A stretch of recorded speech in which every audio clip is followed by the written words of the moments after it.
Teman yang punya anak kecil, coba praktekin deh. Yang selama ini kita tanamkan pada jiwa anak-anak kita kebanyakan adalah habisin waktu pada saat liburan sekolah di mall, di kolam renang. Kadang-kadang bahkan ada di pintu-pintu kolam renang, kita temukan ikhwah yang berjenggot, akhwatnya pakai jilbab besar, ngantar anaknya ke dalam kolam renang. Di dalam satu kolam renang semuanya telanjang. Kalau azabnya Allah turun, kena nggak dia? Dan yang paling masalah adalah bagaimana kita menanamkan pendidikan itu pada anak-anak. Dia akan tertanam di benaknya, oh kalau saya liburan kolam renang, oh kalau saya liburan ke mall.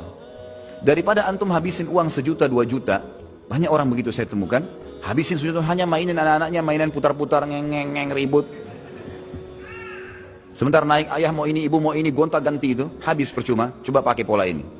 Uang yang 1 juta yang antum gunakan untuk habisin waktu tamasya, coba beli beras setengah kilo, bungkusin, bawa anak-anak di mobil, di kendaraan antum, lalu bilang, nah ayah sama ibu mau bawa kamu ke tempat yang paling menyenangkan.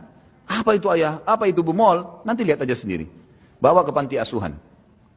Begitu masuk parkir panti asuhan, mereka akan tanya, apa ini? Nanti kamu akan tahu nak, turun, jangan buru-buru. Masuk, sampaikan kepada ketua panti asuhan, saya lagi bawa bantuan buat anak-anak yatim di sini, dan saya mau didik anak saya supaya membagikan makanan kepada mereka. Tolong dikumpulin semua, kumpulin. Kemudian bilang, nak, tunjuk. Ini anak-anak yatim sekarang. Yatim itu artinya tidak ada ayahnya.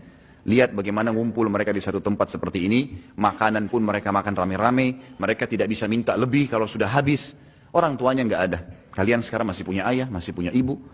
Ada pengen makanan tinggal buka kulkas, tinggal minta. Ini lihat orang-orang susah sekarang. Lalu kemudian ini ayah dan ibu sudah siapin bagian-bagian ini, paket. Kalian yang bagiin, suruh bagiin. Bagiin ke anak-anak yatim itu. Biar mereka bagi ke anak-anak yatim itu. Kemudian suruh anak-anak yatim itu cerita. Bagaimana rasanya tidak punya ayah. Bagaimana rasanya tidak punya ibu. Dengan bahasa mereka, anak yatim kepada anak-anak kita. Saya jamin teman-teman sekalian, setelah pulang dari situ anak antum jadi orang baik sampai mati. Karena program hidupnya sekarang adalah bantu orang susah. Ada teman saya, sampai sekarang, subhanallah, dia jalankan setiap minggu.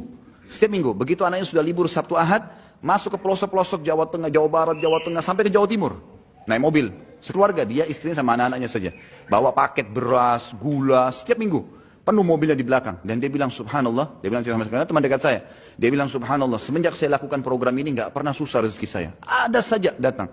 Saya masuk terus saya bawa bagi-bagiin suruh anak-anak saya. Di foto-foto sama dia. Ada orang yang rumahnya sudah mau rubuh, ada orang anak nggak bisa sekolah karena nggak ada baju sekolahnya, ada yang nggak ada sepatunya dan seterusnya.